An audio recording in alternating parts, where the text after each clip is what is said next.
Suspend ହେଲେ Bargarh deo Jyotikant Sahu ଓ BO Surendra Sahu. ମହିଳା ସିଆର୍ସିସିଙ୍କୁ ଯୌନ ନିର୍ଯାତନା ଓ ଟଙ୍କା ହେରଫେର ମାମଲା ଘଟଣା।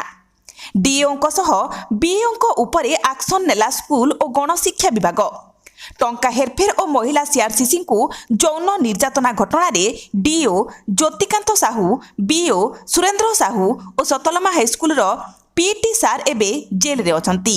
ପୂର୍ବରୁ ପିଟି ବାବୁଙ୍କୁ ବରଗଡ଼ ଜିଲ୍ଲାପାଳ ସସ୍ପେଣ୍ଡ କରିଥିବା ବେଳେ ଡିଓ ଓ ବିଓଙ୍କ ଉପରେ କାର୍ଯ୍ୟାନୁଷ୍ଠାନ ପାଇଁ ସରକାରଙ୍କୁ ସୁପାରିଶ କରିଥିଲେ।